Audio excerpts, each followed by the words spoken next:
Dobrý deň, vítam vás pri počúvaní a pozeraní Banskobystrického podcastu o prehliadaných a dôležitých komunálnych témach. A to nie len teda o tých banskobystrických. Moje meno je Matej Bučko, som aktivista a vedľa mňa sedí, alebo oproti mne sedí Juraj Hybš, expert na vzdelávanie a školstvo. Juraj, ty si vlastne založil Centrum environmentálnej a etickej výchovy Živica. Okrem iného vlastne založil program pre učiteľov Komenského inštitút a takisto program pre nadaných mladých ľudí Sokratov inštitút. Dobre hovorím. Pre transparentnosť teda priznám, že my sa poznáme aj z politiky, že si strihol krátke pôsobenie ako predseda strane Spolu. No a teda vítaj Juraj tu. Ďakujem za pozvanie.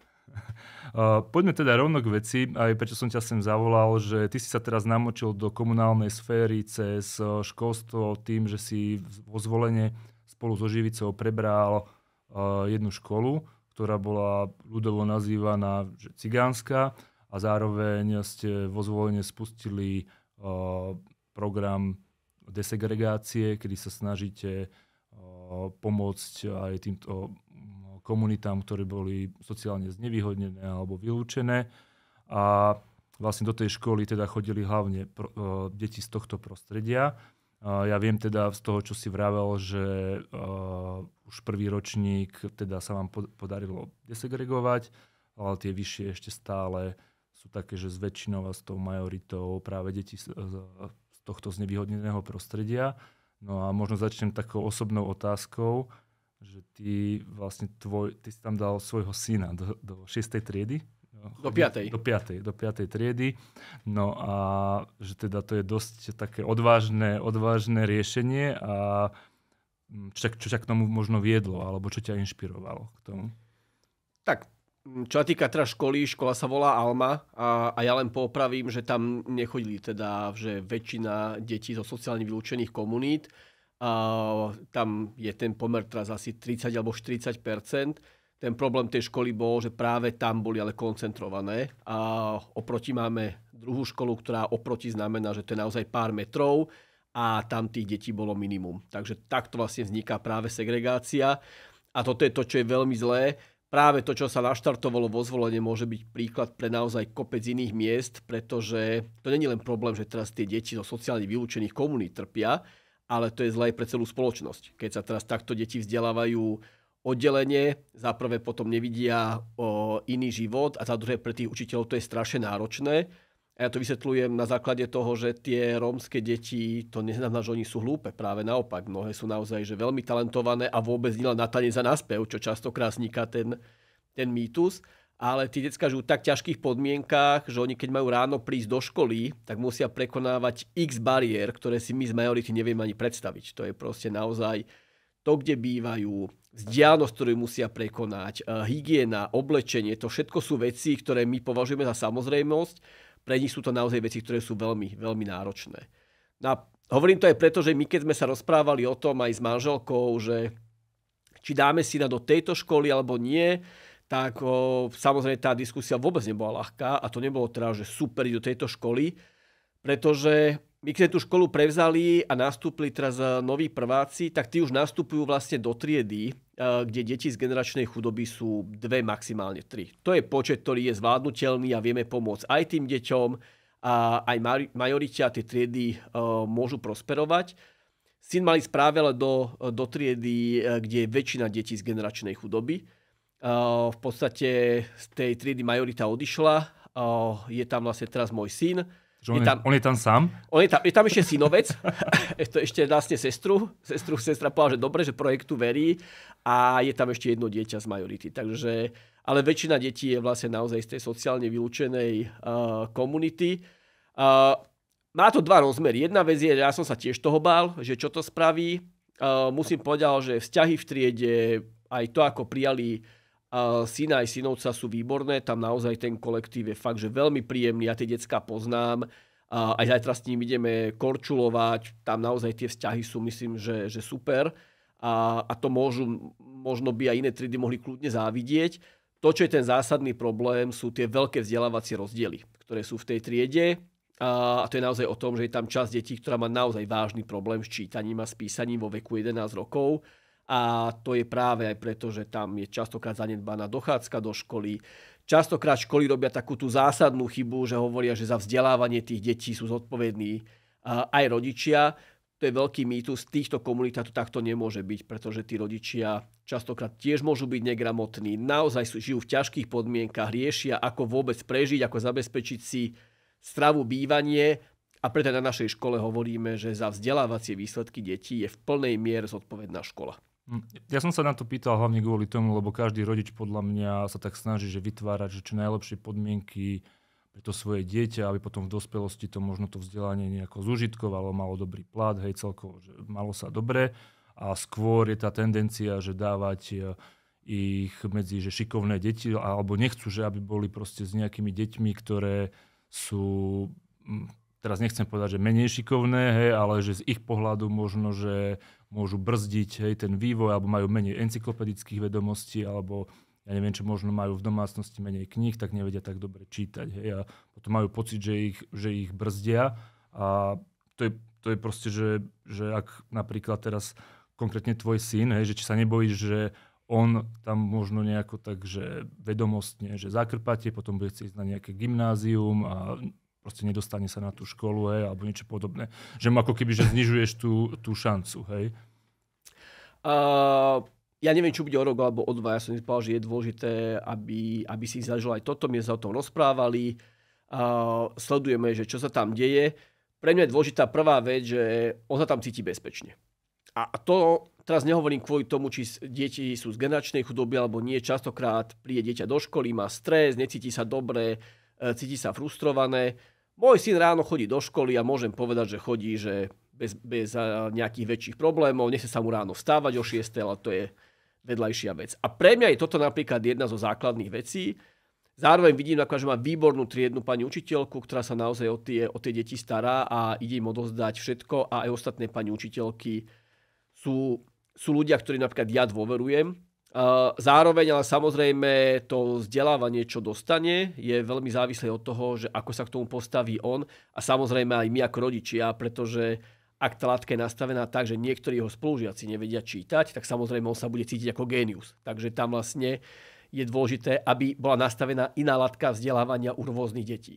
A toto je tá obrovská pedagogická výzva. My sme niekde úplne na začiatku, ale pre mňa je dôležité, aby aj syn, ale aj iné deti sa naučili proste aj sociálnym zručnostiam. Aby sme pochopili, že ako tu v tejto krajine žijeme, v čom sme rozdielní, čo nás spája.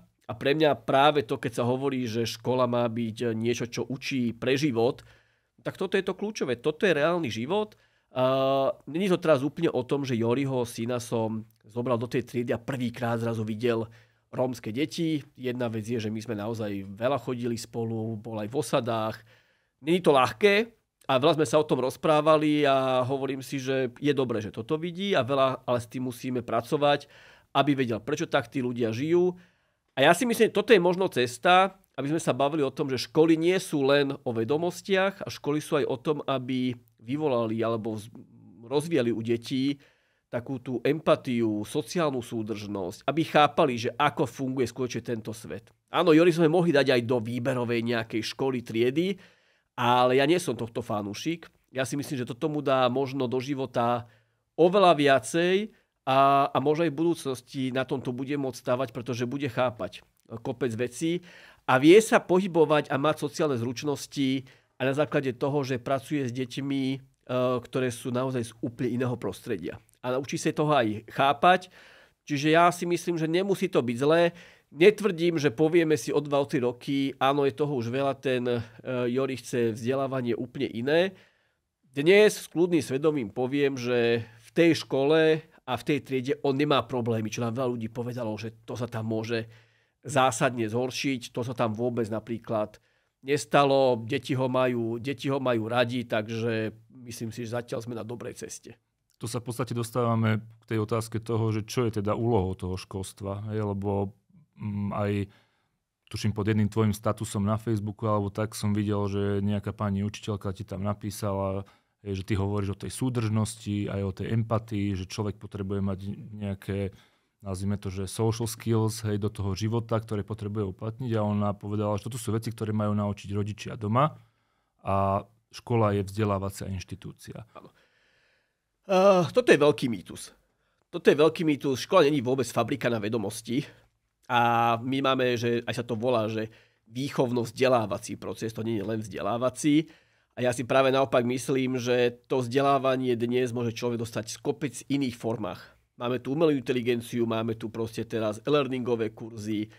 To sú všetko veci, ktoré dnes sú dostupné, čo kedysi nebolo. Naozaj tá škola kedysi bola ako chrám, kde ste mohli získavať tie vedomosti, lebo inde to takmer nebolo možné. V 21. storočí sme už niekde úplne inde. To, čo naopak ale nemôžeme získavať niekde inde, je naozaj tá interakcia s inými ľuďmi, s inými príbehmi, s inými rovesníkmi. A toto je to, čo ja hovorím, že základná škola je jedno z mála miest, kde sa môžu stretnúť rozličné deti. Tak to vždy bývalo. Učitelia s tým majú vedieť pracovať a máme ich aj v tomto vlastne pripravovať na také vzdelávanie. Lebo není teraz cesta, že Rómov budeme vzdelávať oddelenie, veriaci budú mať vlastné školy, bohatí budú mať svoje elitné súkromné školy. Potom sa nemôžeme čudovať, že spoločnosť sa rozpadá, že spoločnosť je fragmentovaná. No bodaj by nebola, keď od malička už teraz naozaj deti sa snažíme čo najviac dávať a oddelovať. Oni v podstate potom nemajú ani nejakú schopnosť chápať, že tu žije strašne veľa rôznych vrstiev, rôznych ľudí s rôznymi príbehmi. Škola má byť presne toto miesto. A to nie je možno iba o Rómoch, ale celkovo o spoločnosti, že to o tom vzájomnom spoznávaní. To sú aj deti, ktoré majú z náboženského prostredia. ADHD, deti, ktoré teraz, ja neviem, deti na vozíku. Tendencia na Slovensku, žiaľ Bohu, je, že si iný, tak ťa chceme vyčleniť. A to sa netýka zďaleka len Rómov, aj keď u Rómov to je samozrejme, že veľmi silné a tá segregácia na Slovensku je naozaj že v katastrofálnom stave. My napríklad teraz v Banskej Bystrici ideme schvaľovať program rozvoja mesta do roku 2030. Je to taká vízia, že keby si ty bol súčasťou možno nejakého odborného tímu, ktorý pre nejaké také krajské mesto, ako je Banská Bystrica, pripravuje tento program rozvoja, že dlhodobý na niekoľko rokov dopredu, tak čo by malo byť zadefinovaným tým cieľom pre to samosprávne školstvo, že v rámci tých kompetencií, ktoré samospráva má, že čo má byť tým cieľom podľa teba celkovo? Ja viem, že medzi Banskou Bystricou a Zvolnom je rivalita. A tým, že ja som rodený Bratislavčan, tak tomu úplne nerozumiem. Ale Banská Bystrica si môže brať príklad zo Zvolna v tejto veci. A to je naozaj napríklad to, ako sa spravili školské obvody. To je napríklad tá kľúčová vec, ktorá zásadne mení to, ako fungujú školy. Pretože dá sa spraviť kľudne to, že ak je nejaká oblasť sociálne vylúčená komunita, no tak nakreslím ten školský obvod, takže celú tú komunitu dám do jednej školy. Toto je presne to, čo stane, že škola sa stane segregovanou. Toto spravil aj Zvolen pred 10 rokmi a bolo to úplne za rozhodnutie. My sme prebrali školu, ktorá de facto spela k zániku. Tá škola nemala šancu vo finále prežiť, pretože majorita od nej odchádzali, bolo tam množstvo problémov a Zvolen naozaj spravil ten odvážny krok, že tie školské obvody zmenili, čo dnes vo finále znamená, že tí, čo poznajú tú bytovku Pustý hrad, tak bytovka Pustý hrad nejde celá do jednej školy a je rozdelená po vchodoch. Keď tam je vchod 1, 2, 3, tak sa vlastne tie deti delia už podľa vchodov, čo zásadne mení to, ako sú tie deti distribuované do školy. Ale asi väčšina verejnosti nebola z toho nadšená. Keď sa menili školské obvody, to musím povedať, že ja som nezachytil nejaké veľké diskusie. Ja si dnes myslím, že väčšina ľudí vôbec netušila, že čo sa hlasuje. Lebo dnes niektorí sú z toho strašne prekvapení, ale hovoríme, to už bolo hlasované pred 2-3 rokmi. Prvé deti, ktoré nastúpili do týchto škôl, podľa zmeny školských obvodov nastúpili minulý rok. Tam začalo sa zrazu ukazovať, že áno, tie deti, ktoré sú zo sociálne vylúčenej komunity, zrazu idú aj do iných škôl. Ale je to cesta, ktorá je dobrá. Pretože aj to sa ukazuje v zahraničí a na všetkých modeloch, ktoré poznáme, ak nakoncentrujete takto deti z tej sociálne vylúčenej komunity, je to veľmi vyčerpávajúce pre učiteľov. Neviete tým deťom takú podporu, ako to, keď tých detí sú 2 alebo 3 v jednej triede. My sme to predratávali s mestom Zvolen a ak by sa dobre spravili školské obvody a naozaj sa tie deti distribuovali rovnomerne, tak v tejto chvíli vo finále Zvolen by mal v prváckých triedách po 2, maximálne 3 deti, čo si myslím, že sa dá naozaj zvládnuť. V tomto Zvolen naozaj má že obrovskú šancu byť úspešným modelom, lebo my máme potom naozaj tieto komunity na východnom Slovensku, ale aj na Gemeri, na Spiši, tak obrovskej koncentrácii, že to je úplne iná výzva. Zvolen má v podstate týchto ľudí v sociálne vylúčenej komunite na Pustom Hrade, ich žije asi 350. To je vo finále veľmi nízke číslo, je to len skôr o ochote, ako tým ľuďom pomôcť a ukázať hlavne podporu tým deťom. A je to šťastie naozaj o tom, že na Slovensku stále je prítomný rasizmus. To si treba otvorene povedať, že je to tu stále v nás prítomné a treba preto o tom otvorene a verejne komunikovať. Ja som sa práve preto pýtal aj na tie ciele a podobne, lebo hlavne v Banskej Bystrici podľa mňa to vnímam tak, že rodičia berú úspech toho dieťaťa v škole hlavne cez nadobudnuté vedomosti. A aj preto vznikajú rôzne výberové školy, však proste aj rôzne súkromné školy, alebo dokonca aj jedna mestská škola robí prijímačky už v prvom ročníku. To je úplne zle. A výber tých najšikovnejších detí. Zároveň na jednotlivých školách sú triedy, ktoré sú definované ako pre nadané deti, takže v podstate ešte aj v rámci tej školy si oni vycucnú tých najlepších do jednej triedy a tam nejako s nimi pracujú. A dokonca, to potom môžeš povedať aj tak ako poznámka počiaru, ešte teraz vzniká dokonca, že trieda pre technicky nadané deti v Banskej Bystrici, takže ešte dokonca začíname selektovať aj podľa tohto kritéria, hej, že či toto je proste tá cesta a tí rodičia podľa mňa na to reflektujú, podľa mňa je tam nejaká, že ponúka dopyt, hej, a podľa mňa ten dopyt je tam kvôli tomu, že rodičia majú pocit, že ich dieťa, keď skončí základnú školu, tak musí vedieť, že čo najviac. A čím vieme možno, že zmeniť ten pohľad na to, že OK, ale že tu sa presne buduje možno nejaká súdržnosť spoločnosti, empatia, hej, že presne je to aj nejaký výchovný proces. Ten popis, čo si spomenul, tak ten je že úplne zlý. Ono aj vzdelávacie systémy vo svete, ktoré naozaj sú že vyhodnotené ako dobré a kvalitné, hovoria o tom, že deti sa nerozdeľujú. Deti sa vo veku 6 až 15 rokov ideálne vzdelávajú v tom jednom prúde. Príklad ja poviem taký, že ktorý naozaj, že problém na Slovensku, to sú 8-ročné gymnázia. 8-ročné gymnázia vôbec nie sú dobrý model. Za prvé sa ukazuje, že keď sa potom merajú výsledky tých detí, vôbec nie sú lepšie ako deti, ktoré nastúpia na 4-ročné gymnázium len, takže tam není dôvod.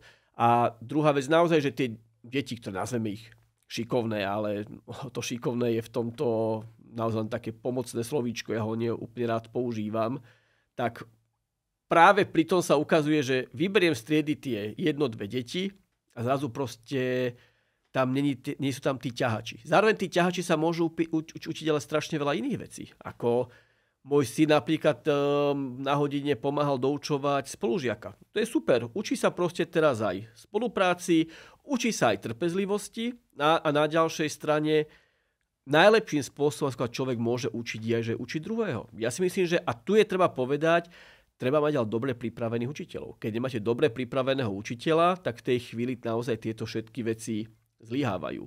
Ja sa ešte vrátim možno k tomu modelu. My keď sme do tohto zvolenského modelu išli, ja som bol veľmi inšpirovaný americkou školou P.K. Young na Floride, kde som bol, ktorá presne, to je štátna škola, ktorú zriadila pedagogická fakulta Floridskej univerzity a tá vychádzala vlastne z vízie, že bude mať školu, kde budú rôznorodé deti a modeluje tú školu presne tak, aby zastupovala vlastne tú štát Florida, čo znamená, že sú tam deti, presne tie pomery, koľko ich je migrantov, koľko majú angličtinu ako materinský jazyk, ktoré napríklad po anglicky vôbec nevedia.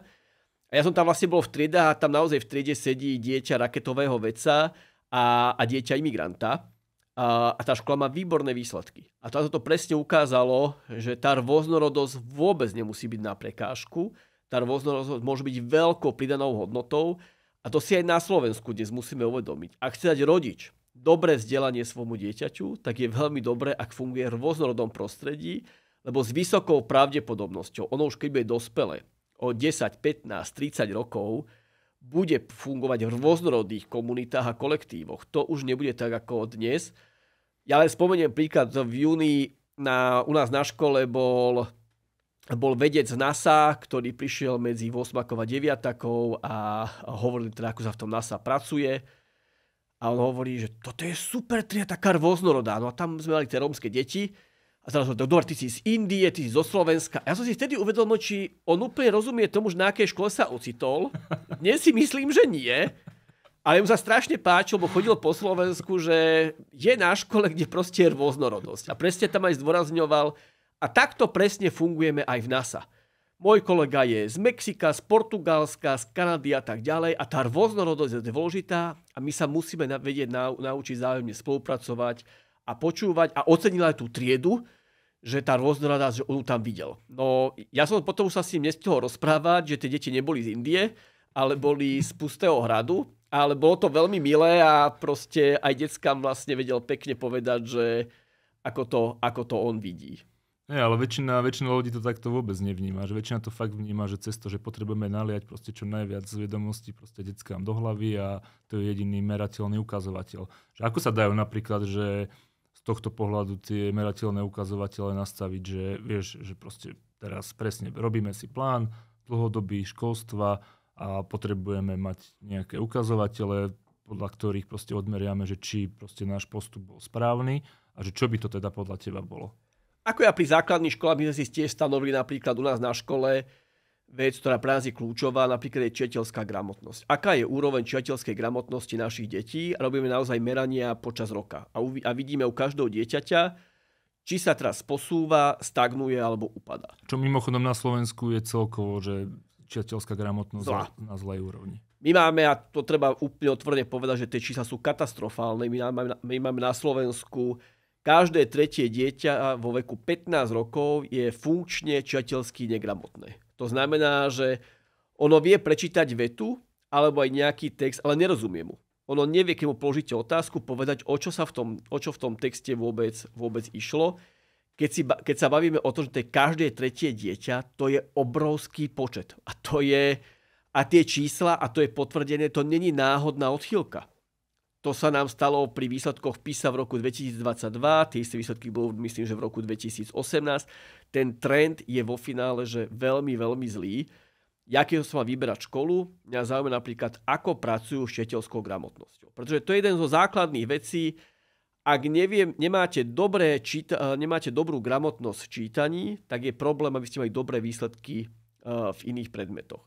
Ďalej, čo by mňa ako rodiča zaujímalo, mňa nezomov tie, že koľko dostane vedomostí. Moje dcery, keď chodili na školu a chodili na štátnu školu na 2. stupeň, ja som im kľudne hovoril, Iňa, vy, keď sa fakt neučte. To je taká blbosť, ja sa ani skúšať nebudem. To nemá žiadny význam, lebo keď sa ma spýtali, na čo im to je, v tomto chcem byť akože úplne transparentný, hovorím, decká, na nič. Ja tiež neviem, na čo vám to je, ja sám tomu nerozumiem. Ja keď som videl tie nezmyselné poučky v slovenčine, na biológii, kde sa proste učili, toto je niečo, čo musíme akože dnes od tohto odstúpiť.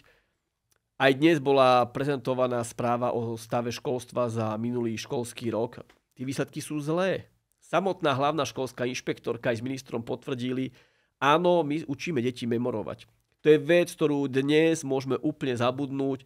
To vôbec není kľúčová zručnosť, ktorú proste deti potrebujú vedieť úplne zručnosti a tým pádom aj tie vedomosti, ja netvrdím, že ich nemusia mať, ale musia sa ich naučiť získavať inými schopnosťami a není toto meritko, či je škola kvalitná alebo nie. Tá kvalita školy napríklad naozaj je o tom, že tam to dieťa cíti dobre.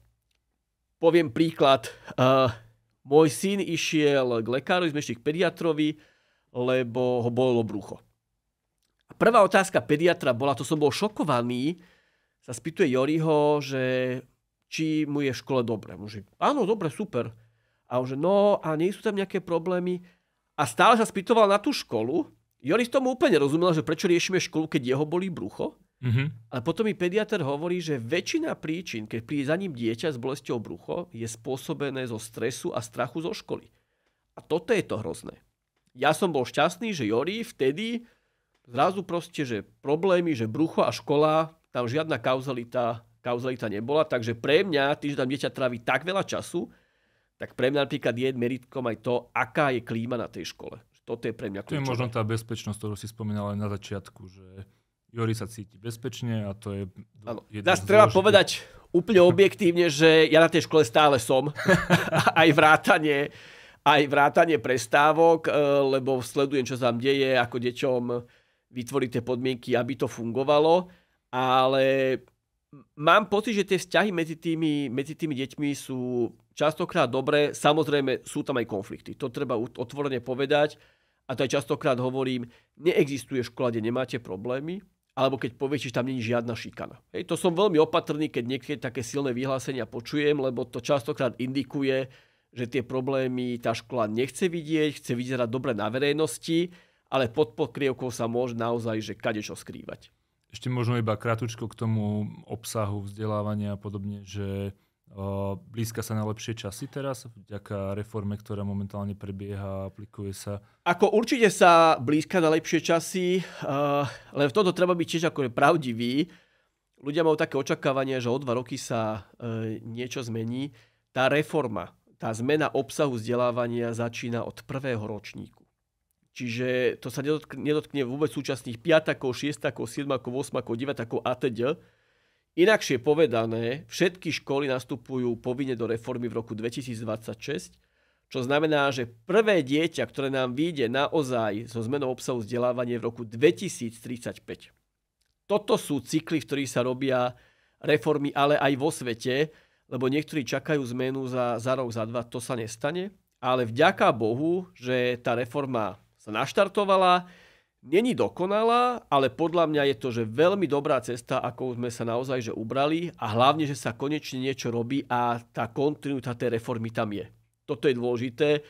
Ja som práve aj včera písal, že Česká republika, organizácia EDUI nás veľmi oceňuje za to, že aká sa tu tá reforma robí a že máme byť príkladom pre Českú republiku. Ja som skoro odpadol, prvýkrát som počul o Slovensku a školstve, že niekto sa môže inšpirovať. Máme častokrát takú tendenciu sa utápať v tom, že není horšia krajina ako Slovensko. To je podľa mňa úplne zlý prístup. Na Slovensku je kopec skvelých vecí a my sa dokážeme umárať a len si hovoriť proste, ako tu nič nefunguje. Super, tak ja si myslím, že túto časť sme úplne že zakončili super pozitívne. Ďakujem ti, Juraj, veľmi pekne a ešte potom budeme v druhej časti pokračovať na ďalšie témy. Ďakujem aj ja za pozvanie. A ja by som chcel ešte teda vyzvať, že ak sa vám táto časť páčila, tak dajte like, follow na YouTube, na Spotify, všade, kde ste sa to dozvedeli. Budeme radi, keď nás odporúčite aj ďalším známym a budete ďalej sledovať. Ďakujem.